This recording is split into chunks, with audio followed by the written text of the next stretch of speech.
اللهم لا سهل إلا ما جعلته سهلا وأنت يا حي يا قيوم تجعل الحزن إذا شئت سهلا. أسأل الله أن يكرمنا ويرزقنا نية الإخلاص في القول والعمل. أما بعد أخلص النية لله تعالى. Muslimin dan muslimat dirahmati Allah. Terlebih dahulu marilah sama-sama kita mengikhlaskan niat di hati kita semata-mata kerana Allah Subhanahu wa taala. InsyaAllah ta'ala pada hari ini kita masuk pada soalan ke-31. Kata pengarang, Mad-dalilu ala anna musafahata ar-rajuli lil-mar'ati al-ajnabiyyati haramun. Al-jawabu qala Rasulullah sallallahu alaihi wasallam la an yut'ana ahadukum bihadidatin fi ra'sihi khairul lahu min an yamassa imra'atan la tahillu lah. Rawahu ad-Daruqutni wa qala alaihi salatu wassalam wa zinal yadil batshu. Rawahu al-Bukhari. Baik, kata pengarang rahimahullah, apakah dalil yang menunjukkan bahawasanya seorang lelaki berjabat tangan dengan perempuan itu haram? Maka jawapannya Rasulullah sallallahu alaihi wasallam telah bersabda, mafhumnya, jika salah seorang dalam kalangan kamu ditusuk dengan suatu besi di kepalanya, maka itu lebih ringan baginya daripada diseksa kerana menyentuh seorang perempuan yang tidak halal baginya. Diriwayatkan oleh Daruqutni. Rasulullah sallallahu alaihi wasallam juga telah bersabda, zinal yadaini al-batsh, iaitu mafhumnya dan zina kedua tangan itu ialah sentuhan. Diriwayatkan oleh Al-Bukhari. Baik, muslimin dan muslimat dirahmati Allah. Ini perkara pada asalnya ia adalah berkaitan dengan hukum hakam fiqh. Perkara ni dia berkaitan dengan hukum hakam fiqh. Akan tetapi diletakkan dalam kitab Aqidatul Muslimin kerana apa? Kerana apabila sesetengah hukum yang diletakkan, dia berkaitan dengan fiqh tetapi diletakkan dalam kitab Aqidatul Muslimin ini adalah kerana perkara itu merupakan ijma'. Perkara itu merupakan ijma', ia bukannya khilaf.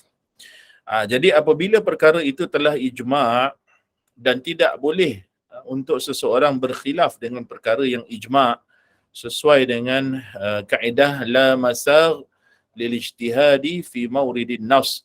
Dalam kaedah fiqh dia ada sebut la masagh lil ijtihadi fi mawridin nas, iaitu tidak ada lagi ruang ataupun peluang ataupun keterbukaan untuk berijtihad setelah waridnya nas, setelah adanya nas, setelah datangnya nas, iaitu seperti yang telah kita maklum, perkara yang telah kita sebutkan tadi ialah ijma'.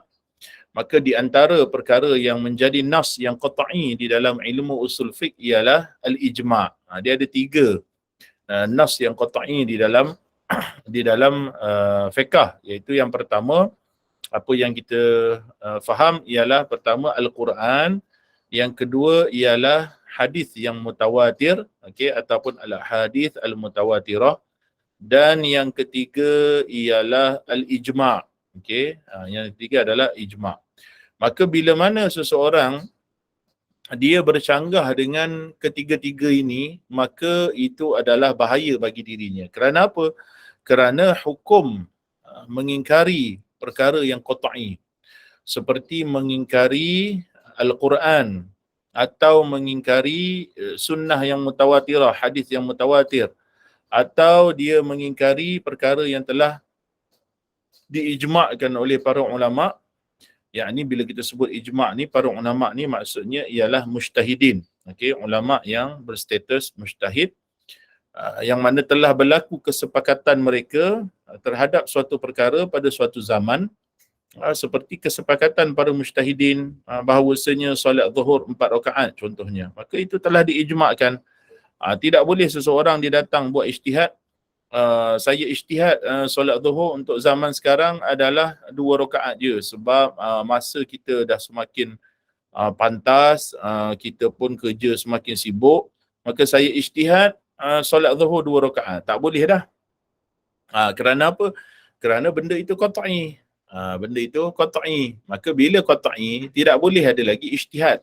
Sebab tu kalau kita belajar dalam ilmu usulul fiqh, di antara syarat-syarat menjadi mujtahid ialah seseorang itu, dia yang nak jadi mujtahid ni, dia wajib mengetahui tentang ijma' yang telah berlaku sebelum zaman dia. Supaya apa? Supaya dia tidak berijtihad dengan perkara yang bercanggah dengan ijma'. Jadi dalam masalah ijma' ni, dia adalah masalah yang penting untuk kita faham. Kerana ia melibatkan akidah. Bila kita sebut ijma', maka ia melibatkan akidah. Kerana hukum mencari ijma' itu adalah kufur hukumnya. Wal'iyadzubillah. Maka di sini kita kena faham sungguh-sungguh bahawasanya apabila telah dinukilkan ijma', apabila telah ada ijma', maka tidak ada lagi ruang untuk seseorang itu dia berijtihad. Apalagi kalau yang dikatakan buat ijtihad itu adalah mereka yang tidak sampai kepada darjat mujtahid. Itu lagi masalah. Itu lagi masalah yang besar berlaku apabila kita berhadapan dengan situasi di mana kadang-kadang, kadang-kadang boleh jadi kita jumpa ada orang yang dia berstatus ulama, kita akui kealimannya, kefakihannya, tetapi di sini perlu kita tahu, untuk talibul ilm dia kena tahu, untuk pelajar dia kena tahu. Bila kita menghadapi isu-isu berkaitan dengan pendapat para fuqaha, maka bukan setiap ulama itu dia sama rutbah dia. Bukan setiap ulama itu dia sama dia punya level dia, martabat dia. Bukan semua pendapat ulama itu diambil. Bukan semua pendapat ulama itu diambil, melainkan mengikut tingkatan-tingkatan dia. Dari mujtahid mutlaknya, daripada mujtahid muntasibnya, daripada ashabul wujuh, daripada mufti. Bila kita sebut mufti dekat sini, dia ada perbahasan, bukan mufti yang jawatan zaman sekarang. Jawatan mufti itu bukan, disebut mufti ni, ada sebahagian ulama menyebut mufti ni adalah ahlun naqlah. Dia menukilkan sahaja. Tapi kadang-kadang dalam kitab usul fiqh disebut mufti ni dengan makna mujtahid. Kerana mujtahid yang boleh mengeluarkan fatwa, iaitu buat ijtihad. Fatwa dengan makna ijtihad. Ada fatwa dengan makna nukilan hukum, ada fatwa dengan makna ijtihad.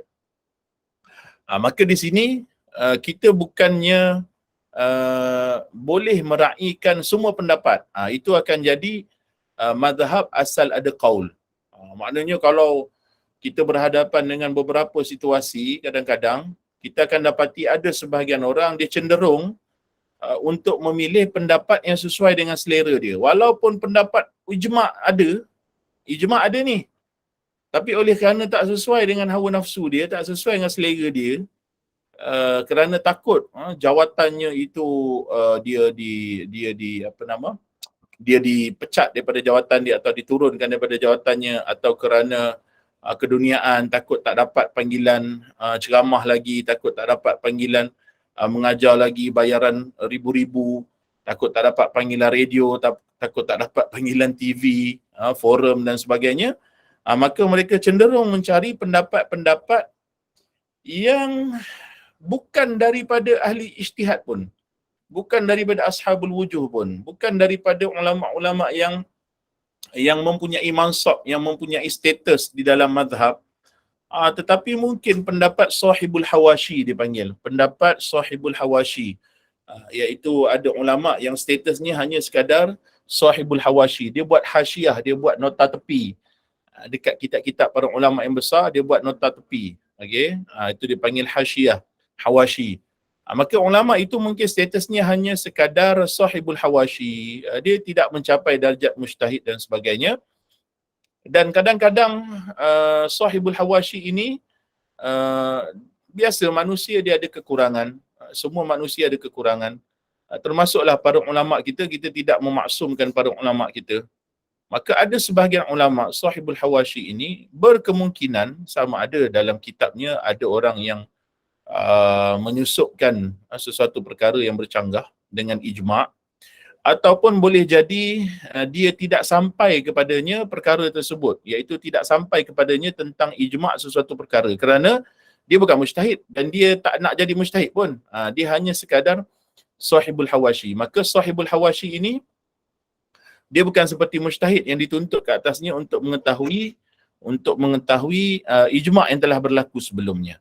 Maka boleh jadi sahibul hawashi ini dia meletakkan sesuatu hukum yang dia hanya setakat apa yang dia belajar tentang sesuatu perkara, sedangkan apa yang dia pelajari itu adalah bercanggahan dengan ijma' kerana dia tidak mengetahui perkara tersebut. Maka di sini kita kena faham tentang memahami masalah rutbatul ulama, tentang martabat ulama. Supaya apa?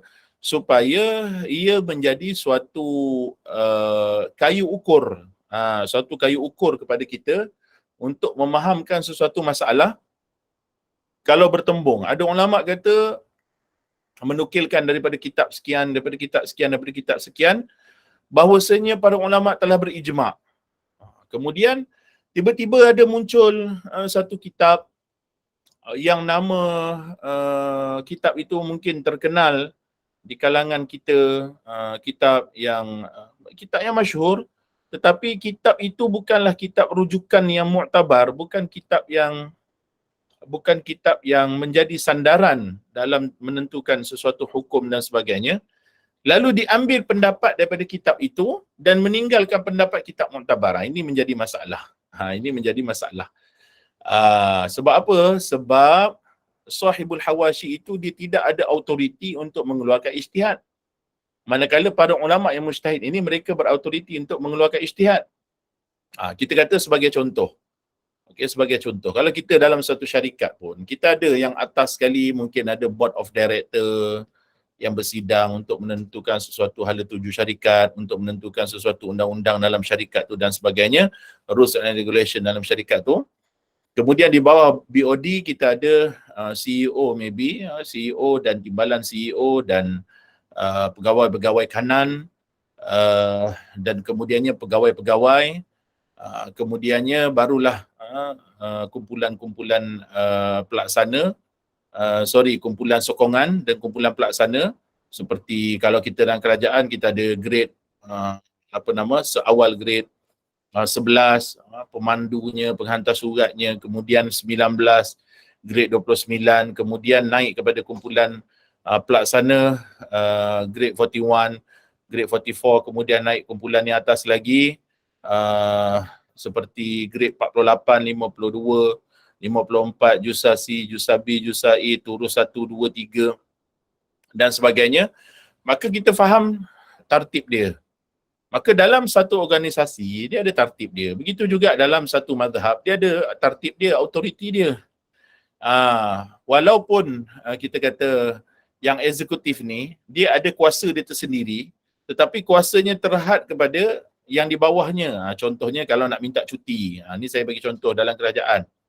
Grade 29 kalau nak minta cuti, grade 41 boleh luluskan. Okay. Tetapi dalam sesetengah perkara, seperti dia nak pergi keluar negara, grade 29 nak pergi keluar negara, dia tak boleh dapat kelulusan grade 41. Dia punya exact dia kena dapatkan kelulusan ketua jabatan. Walaupun dia grade 19, walaupun dia grade 29, dia rendah.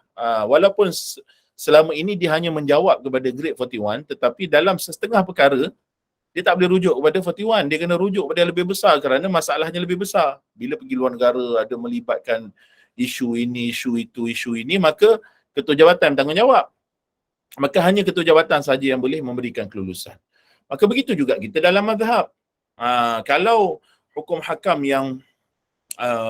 hakam yang mudah-mudah, lazimnya yang telah disepakati, yang tidak ada permasalahan yang meluas dan sebagainya, maka mungkin sahaja kalau kita rujuk kitab-kitab mukhtasarat, kitab-kitab ringkas, maka kita akan dapati hukumnya itulah hukumnya yang disepakati oleh semua orang. Tetapi ada sebahagiannya yang mana melibatkan hukum. Contoh macam kita setakat tanya hukum apa sunat wuduk contohnya, maka benda tu adalah biasa. Mungkin autoritinya sahibul hawashi boleh menjelaskan tentang sunat wuduk.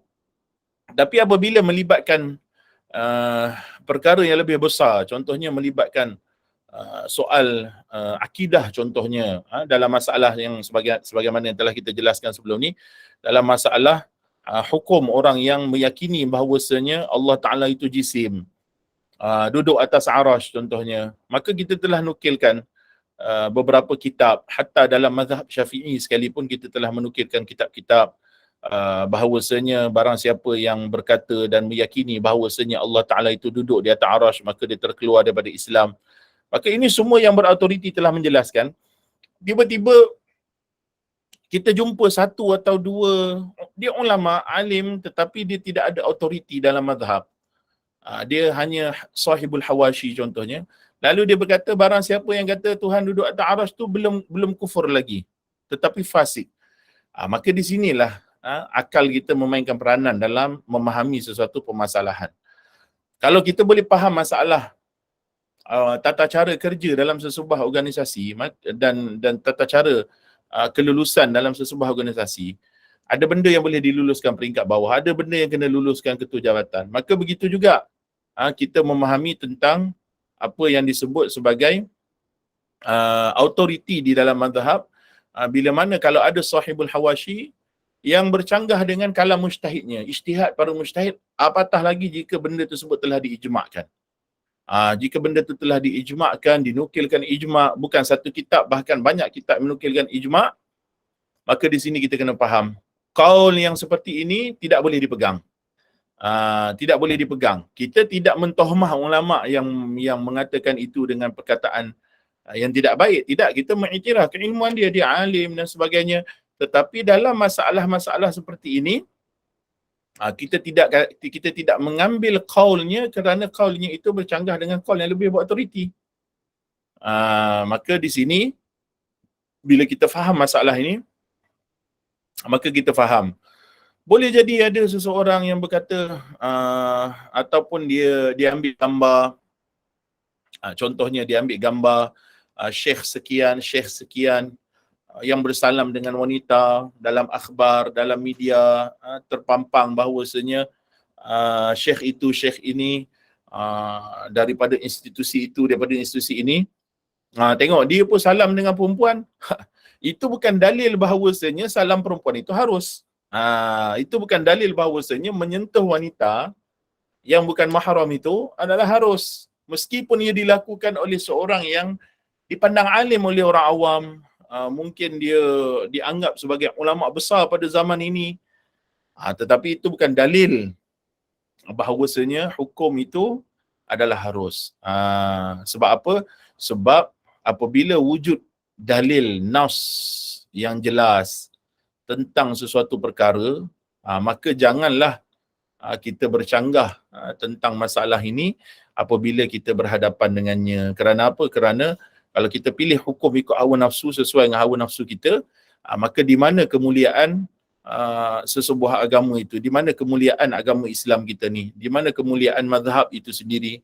Apatah lagi kalau perkara itu telah diijma'kan. Maka kita kalau pilih ikut suka, maka agama ni ikut suka kita lah. Kita bila muncul sesuatu perkara, walaupun kita tahu yang mengajarkan kita itu telah menukilkan ijma', telah menukilkan ayat Al-Quran yang jelas lagi semua tu, tiba-tiba kita masih lagi tak puas hati hawa nafsu kita search dalam Google, gedebuk, search dalam Google, keluar adalah satu pendapat, namanya pun tak berapa terkenal, mengatakan bahawasanya hukumnya bercanggah lain dengan hukum yang telah kita nukilkan. Orang yang cerdik, dia akan ingat hadis Nabi SAW, la tajtami'u ummati ala dhalalah. Dalam masalah ijma', ulama usul fiqh menyebut hadis Nabi SAW, keautoritian ijma' ini sampai mereka menyebut isyarat daripada Nabi SAW, la tajtami'u ummati ala dhalalah. Umatku ini sama sekali tidak akan bersepakat dalam kesesatan. Makna kata, kalau kita tengok ijma', tiba-tiba ada satu kaul kata bukan, hukumnya bukan begitu, maka kita jangan ambil hukum yang satu itu, kita meninggalkan hadis Nabi SAW, umatku tidak akan bersepakat dalam kesesatan. Kerana apa? Kerana kalau wujudnya ijma' terhadap hukum satu benda, kemudian ada seorang bercanggah, maka tidak boleh kita kata dua-dua betul dalam masalah ni. Mesti salah satu salah. Maka mana yang salah? Tak mungkin yang ramai ni yang salah, kerana Nabi sebut la tajtami'u ummati 'ala dhalalah, umatku takkan sepakat dengan kesesatan. Of course lah yang nadir itu, yang bersendirian itu, maka dia lebih lagi lah kita kata layak ataupun wajar untuk kita menolak qaulnya kerana bercanggah dengan ijma'. Begitu juga dalam masalah musafahatul rajul lil mar'ati al ajnabiyyah ini. Itu bersalam ataupun bersentuhan lelaki dan wanita yang bukan mahram dengan sengaja. Maka kita kena faham perkara ini sepakat ulama 4 mazhab kita bahawasanya ianya haram. Kerana banyak dalil, ini hanya sebahagian daripada dalil. Antaranya sebagaimana yang kita tahu, wala taqrabuz zina. Itu ayat Allah Ta'ala berfirman, janganlah kamu dekati zina. Maka setiap perkara, kaedah dia ialah apa dia? Kaedah dia ialah setiap perkara yang membawa kepada sesuatu yang haram, maka ianya haram. Ma adda ilal haram fahuwa haram. Apa sahaja yang membawa kepada haram, maka hukumnya ialah haram. Sama juga, ma la yatimmu al-wajibu illa bihi fahuwa al-wajib. Dalam masalah yang berbalik daripada masalah haram ialah masalah wajib. Apa yang tidak sempurna wajib dengan sebab dia, maka hendaklah disempurnakan kerana ianya wajib. Kalau kata contohnya saya dalam masalah mengajar, malam pukul 9.30, 9.45 kita mengajar. Maka ada orang yang minta untuk kita mengajar ilmu yang fardu ain, ilmu yang wajib berkaitan dengan akidah dan sebagainya. Maka pada sisi saya, sebagai orang yang ada sedikit pengetahuan yang kita ambil daripada para ulama, haram jika seseorang minta kita mengajar, kemudian kita kata tak apalah, saya tak senang. Saya nak rehat malam-malam. Jangan ganggu saya. Hukumnya haram. Bagi orang yang belajar, dia faham tentang perkara ini. Apabila ada orang minta kerana dia nak belajar fardu ain, maka wajib orang tu mengajarkan fardu ain. Kalau dia tak mengajar, dia berdosa. Kerana apa berdosa? Kerana hukum orang mengaji fardu ain wajib. Tak sempurna kewajipan orang tu untuk mengajar fardu ain, melainkan dia yang mengajarnya. Jika dia tak mengajarnya, kerana sekarang ni hukum mengajarnya wajib. Jika dia tak mengajarnya, maka dia berdosa. Jadi dalam isu ini, isu tentang bersentuhan lelaki dengan wanita ini, maka ulama 4 mazhab kita sepakat bahawasanya hukumnya adalah haram. Kerana apa? Kerana dia adalah jalan ke arah zina. Dia panggil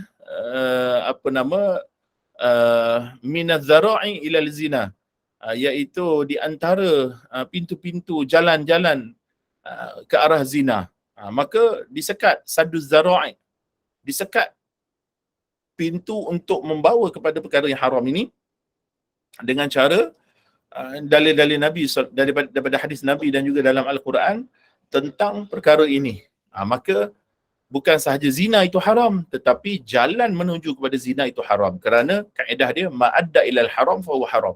Apa yang membawa kepada haram, hukumnya adalah haram. Akan tetapi dalam masalah ini, meskipun begitu, ada qaul dalam mazhab Hanafi tentang isu batal wuduk atau tak batal. Batal wuduk tak batal itu isu lain. Batal wuduk tak batal itu isu lain. Isu menyentuh wanita atau wanita menyentuh lelaki, berbalik, sama tak lelaki sentuh wanita atau wanita sentuh lelaki yang bukan mahram tanpa lapik dengan sengaja, maka hukumnya haram. Ini kita bukan cerita isu batal wuduk tak batal, bernafsu ke tak bernafsu, tua ke muda, tak. Kita tidak bincangkan isu tu. Kita bincangkan satu isu yang in general hukumnya adalah haram. Maka tak boleh seorang tu dia berpegang, kalau saya tak salam dengan bos saya nanti malulah dia. Ini mudarat. Ini darurat, dia kata. Darurat. Dalam keadaan darurat, saya kena salam dengan bos saya. Sebab kalau saya tak salam, jatuh air muka dia. Ni ada sebahagian orang yang jahil, dia guna darurat untuk semua benda. Dia guna darurat untuk semua benda. Itu yang kadang-kadang, Masya Allah, banyak benda mereka gunakan alasan darurat. Kerana mereka tidak faham makna darurat. Makna darurat ni ialah benda yang boleh mengganggu gugat maqasid yang 5 tu. Maqasid yang 5 tu, nyawanya, agamanya, hartanya, maruah keturunannya, dan juga akal dia. Itu baru darurat. Itu baru darurat. Kalau sekadar itu pula darurat ini dilevelkan kepada, kalau kita belajar maqasid, dilevelkan kepada daruriyah, hajiyah, tahsiniyah. Darurat ni benda yang kalau kita tak comply dengan dia, maka ia membawa mudarat seperti mati, ataupun cedera parah. Itu baru dikategorikan sebagai darurat. Contohnya makan babi ketika mana dia itu berada dalam keadaan yang sangat terdesak, kerana kalau dia tak makan dia mati, maka dia makan babi, itu baru darurat. Kalau dia tak salam dengan bos dia, apa masalahnya? Tak salam dengan bos dia, tak salam lah, dan tak ada darurat pun. Tapi nanti kalau bos saya pecat saya, itu dia beri pelbagai alasan. Siapa yang bagi rezeki dekat dia? Bos dia ke Allah Ta'ala? Allah Ta'ala yang bagi rezeki. Dia kena remain steadfast dengan agama dia, bukannya berwenang-wenang dengan agama dalam masalah-masalah, meskipun pada pandangan dia kecil.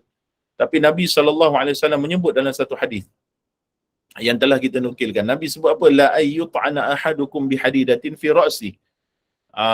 Jika salah seorang daripada kalangan kamu ditusuk dengan besi di kepalanya, maka itu lebih ringan, khairul lahu min an yamassa imra'atun la tahillulah. Iaitu adalah lebih baik dia itu ditusuk besi, yang mana min an yamassa imra'atan, yang mana seorang wanita itu menyentuh dia, ataupun dia menyentuh, dalam kes ni ayyamasa, dia menyentuh imra'atan, seorang perempuan, la tahillulah, yang tidak halal baginya. Maka daripada hadis ini kita faham bahawasanya hukumnya haram, berdosa. Berdosa kerana apa? Kerana jika seorang disebut oleh Nabi SAW ditusuk kepala dengan besi, itu satu perkara yang sakit. Tak payah tusuk kepala. Kalau kepala kita terantuk dekat pintu pun sakit. Menjerit kita, kepala terantuk pintu. Kalau kepala itu, apalagi kalau terkena benda yang lebih keras daripada tu, atau kena paku, atau kena besi tajam, atau kena kaca, ini ditusuk. Tusuk ni maknanya ditembus, tekan, pom, cucuk. Lebih baik daripada azab yang akan diterima dalam api neraka kerana dia menyentuh wanita yang tidak halal baginya. Maka daripada sini kita faham bahawasanya itu adalah suatu dosa. Maka muslimin dan muslimat dirahmati Allah, dosa tak dosa ini bukan kita timbang dengan ada syekh tu buat, maka okey. Tak, dosa tak dosa bukan diiktibar daripada perbuatan seseorang yang bukan Nabi.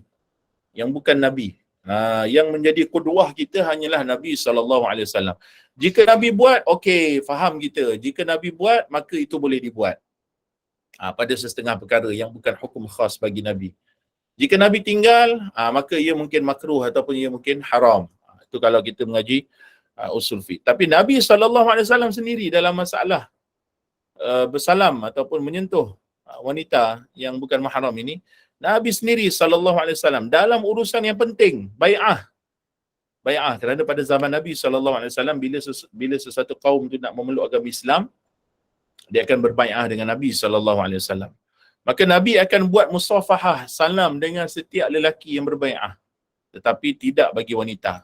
Nabi SAW bersabda, inni la usafihun nisa, sesungguhnya aku tidak bersalam dengan wanita. Tidak pernah sepanjang hayat baginda SAW diriwayatkan bahawasanya Nabi menyentuh wanita untuk alasan yang seperti bai'ah. Bai'ah ni satu urusan yang penting lah, bukan urusan tak penting, urusan yang penting lah bai'ah. Nabi tidak menyentuh wanita, tidak bersalam dengan wanita. Sebab bai'ah maka meh salam kena ambil. Tapi kita lihat zaman sekarang, berapa ramai manusia, hatta kadang-kadang kita lihat yang berpakaian, pakai serban, pakai jubah, mengatasnamakan sufi dan tarikat, sebagaimana kita terangkan minggu lepas tentang satu video. Begitu juga dalam masalah ni. Betapa ramainya orang yang menyandarkan diri kepada tarikah dan sufi, lalu mereka membawa kesesatan. Bila tiba time perempuan, kalau tak lawa dia biar, kalau lawa bukan main salam lagi. Sebab apa? Kerana mereka melakukan perkara itu adalah berdasarkan kepada hawa nafsunya. Wal'iyadu billahi ta'ala. Muslimin dan muslimat dirahmati Allah. Jangan tertipu daya dengan perkara ini. Jangan tertipu daya dengan mereka yang membawa nama tariqah yang palsu, membawa nama tasawuf yang palsu. Akhirnya mereka membuat perkara-perkara yang bercanggah dengan agama, sehingga kan manusia yang mengikuti ajaran mereka tidak lagi boleh membezakan di antara perkara yang hak dan perkara yang batil. Sentiasalah doa, Allahumma arinal haqqa haqqan warzuqna ittiba'ah wa arinal batila batilan warzuqna ijtinabah. Kerana apa? Kerana memang ada sebahagian orang Allah Ta'ala tidak memberi hidayah kepadanya. Meskipun kebenaran itu depan mata, dia tidak akan mengikutinya. Sebagaimana Abu Talib. Begitu juga sebahagian orang yang mana dia melihat kesesatan, dia tahu itu sesat namun dia tidak menjauhinya. Kerana apa? Kerana hidayah itu milik Allah Subhanahu wa Ta'ala. Maka di sini muslimin dan muslimat dirahmati Allah, hati-hati dengan kelompok-kelompok yang banyak menghalalkan perkara yang Allah Ta'ala haramkan. Banyak, kalau kita tengok contoh, kalau dalam masalah tarikat ni, ada yang menggalakkan manusia berzikir lalu mereka nukilkan adalah seorang yang kata boleh dua orang yang kata boleh sedangkan fuqaha telah menyebut perkataan itu membatalkan solat. Kerana apa? Kerana Nabi SAW menyebut tentang orang yang menguap lalu dia menguap disebut maka dia syaitan akan berlumba-lumba masuk dalam mulutnya. Maka perkataan ini bukan zikir. Kalau zikir, bagaimana mungkin syaitan masuk dalam mulut dia, bertenggik dalam mulut dia? Kerana perkataan ini bukan zikir.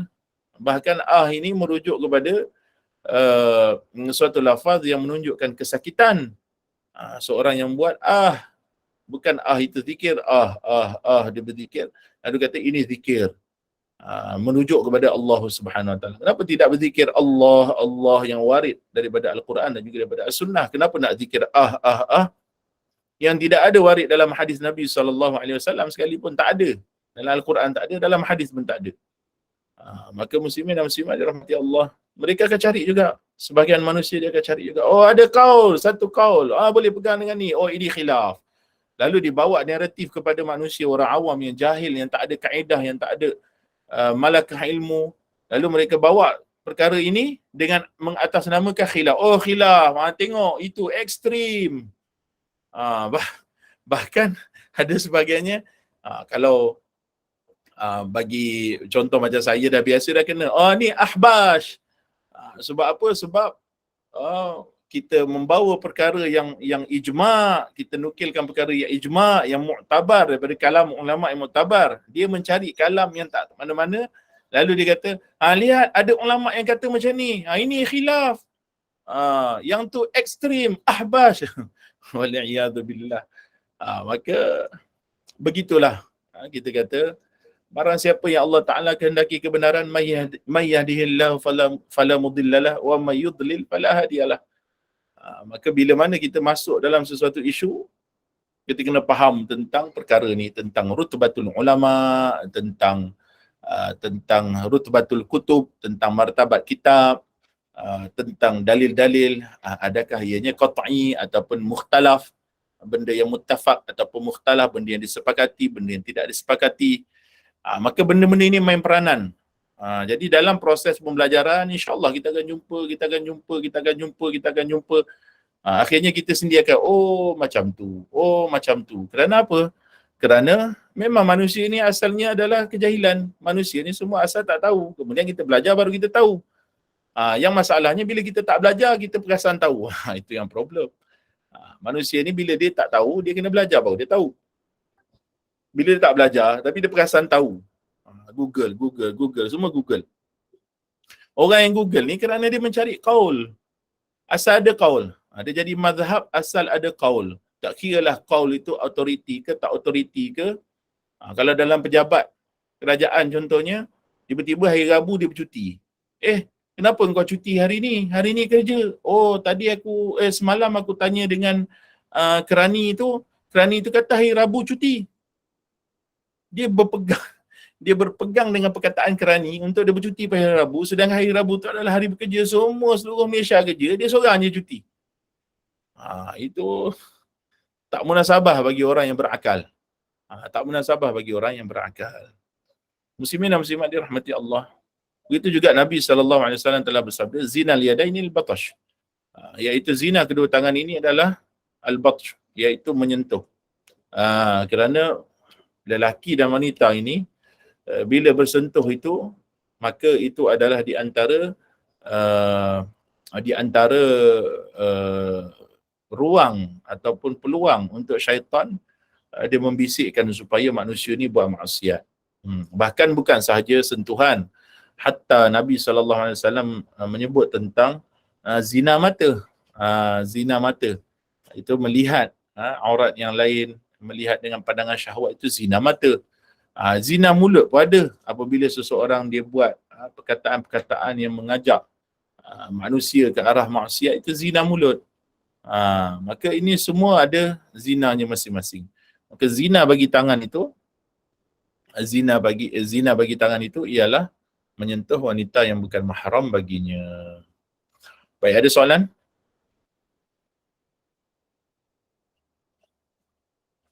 Kalau tak ada, kita pergi pada soalan yang seterusnya.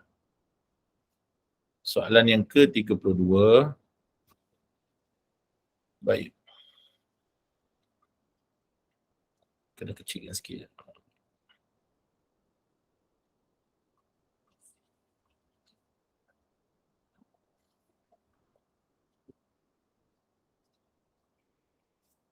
Baik, kata pengarang rahimahullahu ta'ala rahmatan wasi'ah.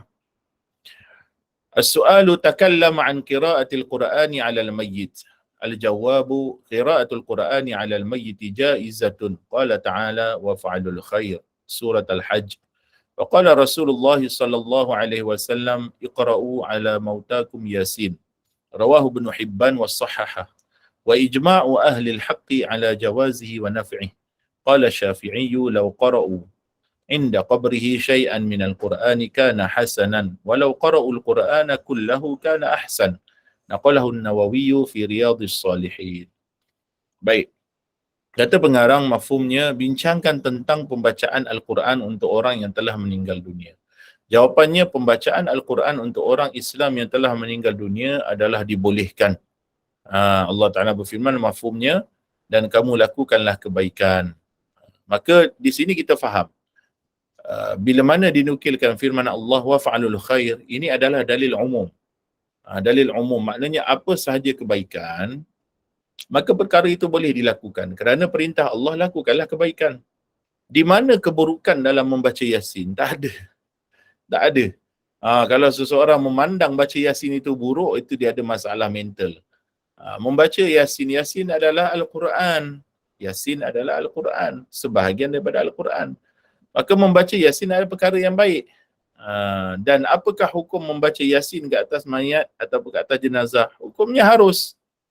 Bahkan disunatkan, kerana Nabi SAW bersabda, iqra'u 'ala mautakum Yasin. Hadis riwayat Ibn Hibban dan disahihkan. Bila kita sebut sahih Ibn Hibban, yang berkata bahawasanya membaca Yasin ke atas si mati itu bid'ah, apa dalil dia? Dalil dia tak habis-habis, kullu bid'atin dalalah. Setiap bid'ah itu sesat. Masya Allah. Sedangkan ada dalil yang jelas daripada Nabi SAW, iqra'u 'ala mautakum Yasin. Bahkan para ulama kita mengambil dalil ini dengan mafhum yang muwafaqah dengannya. Apa makna mafhum muwafaqah? Iaitu makna yang sepakat dengannya. Kalau baca Yasin boleh, baca ayat Quran yang lain pun boleh. Itu maksud dia.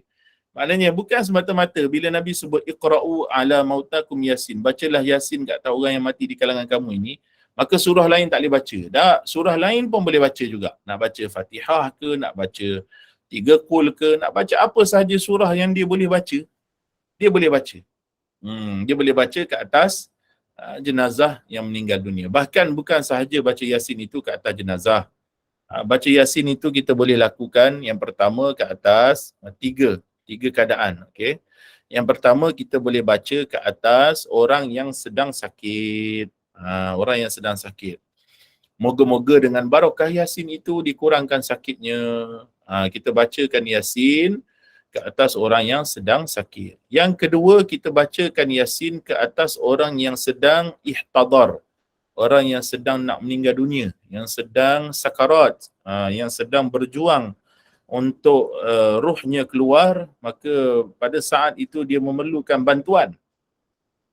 Maka beruntunglah orang yang pada saat dia nak meninggal dunia itu ada lagi waris-warisnya yang berada di sisi katilnya yang boleh membantu. Kita sebagai waris pun bila kita nampak ada sebahagian ahli keluarga kita yang nak meninggal dunia, kita jangan jadi tak cerdik. Ada sebahagian orang cerdik bila nampak, ada sebahagian orang dia tak cerdik bila nampak nafas tu dah cungak-cungak dan nak meninggal dunia, dia orang nak nangis semua. Jangan begitu. Sepatutnya kita jadi orang yang cerdik. Pada saat itu kita bantu dia. Kalau kita dengan zon yang kuat, oh dia ni nak menghadapi mati, maka janganlah kita bertindak dengan emosi kita, lalu kita mendahulukan emosi berbanding dengan perkara yang lebih aula. Itu kita doakan dia, semoga dia mati dalam keadaan yang baik. Kita ajarkan dia mengucap, ada yang membacakan Yasin, membacakan Al-Quran, semoga Allah pemudahkan urusan kematian dia. Kerana pada saat itu dia bergelut dengan syaitan. Syaitan datang kepada dia, kau dahaga ke? Nak air ke? Kalau nak air, kau keluar daripada Islam, aku bagi kau air. Waktu tu dia sedang bergelut. Maka hati dia, kalau yang kuat, Alhamdulillah. Kalau hati yang lemah, dia memerlukan bantuan. Kita bacakan Yasin pada dia, kita buat isti'adzah bagi dia. U'iduka. Kita buat isti'adzah bagi dia. Kita baca isti'adzah, mohon perlindungan Allah Ta'ala daripada syaitan yang sedang menggoda dia untuk melakukan kekufuran. Sebab tu adalah ultimate objektif bagi syaitan, untuk menjadikan manusia itu kufur. Maka kita baca Yasin pada orang yang ihtadar. Yang ketiga, kita disyariatkan sebagaimana hadis Nabi SAW, syariat untuk baca Yasin pada orang yang telah mati. Dan kita, bila kita baca Yasin kepada orang yang telah mati, sampai pahala kepada mereka. Sampai. Bahkan disebut dalam ni, bila ijma', dengan ijma' perbuatan itu adalah harus membaca Yasin, mahupun membaca ayat-ayat Al-Quran yang lain. Mahupun baca ayat Al-Quran yang lain. Kerana itu disebut oleh Imam As-Suyuti. Imam Suyuti dia ada karang satu kitab. Nama kitab tu Syarhus Sudur. Okey, nanti kita bukakan sekejap. Kita bukakan supaya kita dapat jelas. Imam Suyuti dia karang satu kitab Syarhus Sudur ni semata-mata memang untuk menjelaskan tentang hukum membaca Al-Quran ke atas si mati. Saya kena cari sekejap dalam Facebook saya yang saya share.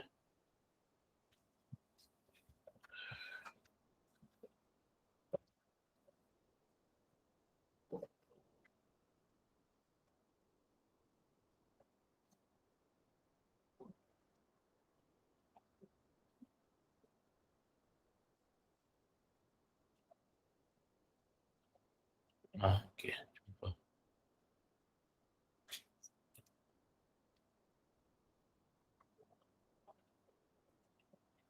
Okey, kita share sekejap.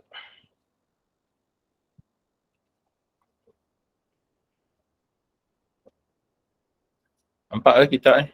Nampak Okey, inilah kitabnya, kitab Syarhus Sudur. Ni yang makhtut, yang ditulis tangan lah. Nama kitab ni Syarhus Suduri bi syarhi halil mauta fil qubur. Iaitu penerang hati bagi mensyarahkan hal-hal orang yang mati di dalam kubur oleh Imam As-Suyuti. Okey. Maka disebut dalam ni di antara dalil bahawasanya membaca Al-Quran kepada si mati sampai pahala kepada si mati, sedekah yang kita buat sampai pahala kepada si mati, tahlil yang kita buat sampai pahala kepada si mati, kenduri yang kita buat sampai pahala kepada si mati. Itu semua sampai pahala pada si mati. Boleh buat. Kerana dalam hadis ini dijelaskan, dalam hadis Bukhari, bahawasanya datang seorang, ada setengah riwayat yang menyatakan wanita. Ada setengah riwayat kata lelaki ni, iaitu Ibnu Ubadah ni radhiyallahu anhu, telah wafat emaknya telah wafat maknya. Maka dia telah bertanya, fa'ata Rasulullah sallallahu alaihi wasallam, dia mendatangi Rasulullah, dia bertanya kepada Rasulullah. Faqala ya Rasulullah, dia bertanya, wahai Rasulullah, inna ummi, sesungguhnya ummiku, makku, matat, kan, mak aku telah meninggal dunia, maka aku tiada, maka hal yang fa'uha in tasaddaqtu anha, maka disebut ini hadakah memberi manfaat kepada maknya in tasaddaqtu anha, jika aku buat sedekah bagi pihak dia. Dia buat sedekah bagi pihak mak dia. Pahala sedekah tu akan mati. Qala Rasulullah, berkata Rasulullah, na'am, sampai pahala pada si mati. Sampai pada si mati. Maka hadis ini secara umumnya menyatakan bahawasanya sedekah orang hidup ni pahalanya sampai kepada si mati. Dalam kitab ni. Maka kemudian dekat sini Imam As-Suyuti menukilkan khilaf Imam Syafi'i pada masalah ini. Apa khilaf Imam Syafi'i? Baik. Di sini kita kena faham, Imam Syafi'i, sebab tu disebut dalam kitab Akidah Muslimin yang kita baca tadi, bahawasanya Imam Syafi'i kata, "Lau qara'u 'inda qabrihi syai'an minal Qur'an kana hasanan, walau qara'ul Qur'ana kullahu kana ahsan."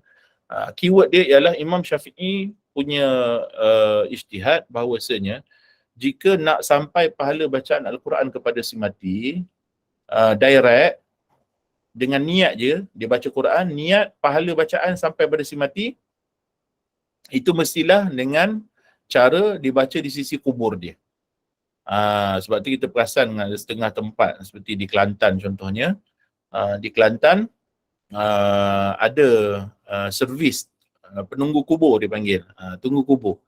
Servis tunggu kubur ni maksudnya dia upah orang yang baca Al-Quran 7 hari 7 malam contohnya. Ada setengah 40 hari baca Al-Quran. Dia upah. Jadi orang ni tiap-tiap hari akan baca Al-Quran. Dia kubur si mati tu tadi.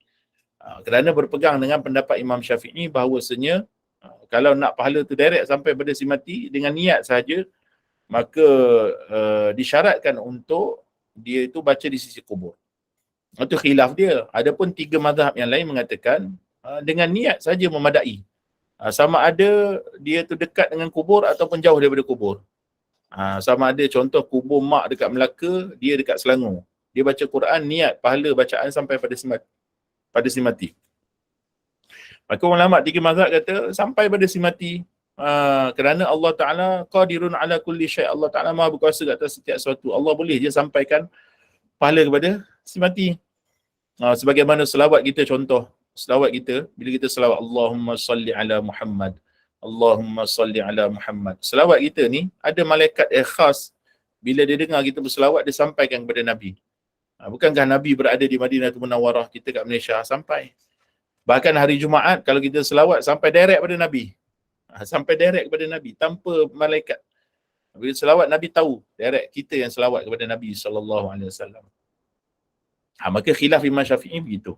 Maka kalau baca jauh, mak kat Melaka, dia kat Selangor, baca kat Selangor, disyaratkan oleh Imam Syafi'i, oleh ulama Syafi'iyah, bahawasanya kena doa. Sebab tu kita dalam majlis tahlil, lepas kita baca, kita buat tahlil, kita istighfar, kita selawat, kita baca Yasin dan sebagainya, lalu kita doa, Allahumma arsil mithla thawaba ma qara'na minal Qur'ani wa ma halalnahu min la ilaha illallah wa ma astaghfarnahu wa ma sallainahu khususan. Mula kita sebut ila ruhi nabiyina Muhammadin sallallahu alaihi wasallam wa ila arwahi ashabi Rasulillah ajma'in wa ila arwahi tabi'in wa ila arwahi tabi'in tabi'in wa ila arwahi salihin, contohnya kita nak sebut wa man tabi'ahum bi ihsanin ila yaumiddin thumma khususan ila ruhi sekian-sekian. Kita baca nama mak kita, nama ayah kita, nama apa semua.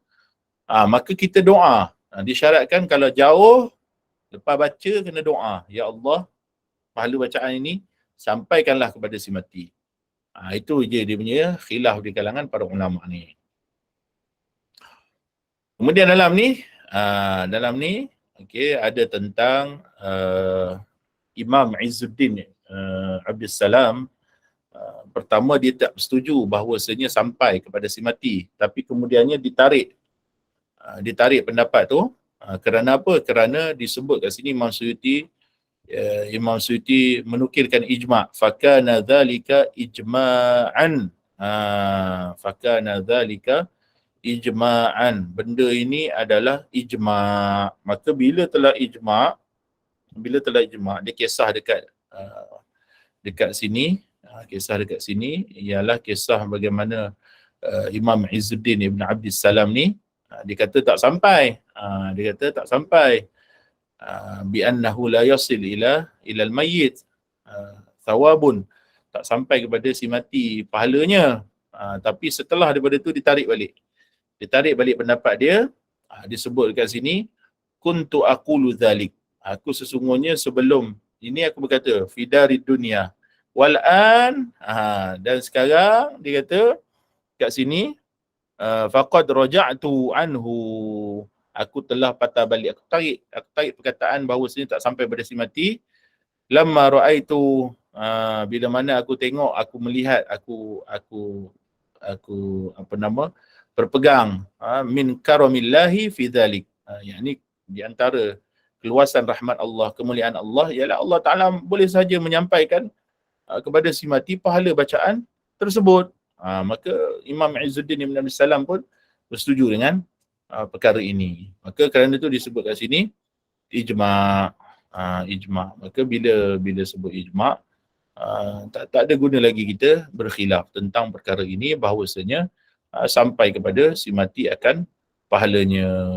Maka sekalian amalan baik kita, boleh untuk kita sedekahkan kepada si mati. Sedekah kita, buat bacaan tahlil, lagi apa, kenduri dan sebagainya, itu tidak menjadi masalah pun di sisi ahli sunnah wal jamaah. Asalkan kalau kita ikut pendapat Syafi'i, Imam Syafi'i, maka kita kena doa kalau kita jauh daripada mereka. Sebab tu disebut kat sini ijma', bersepakat.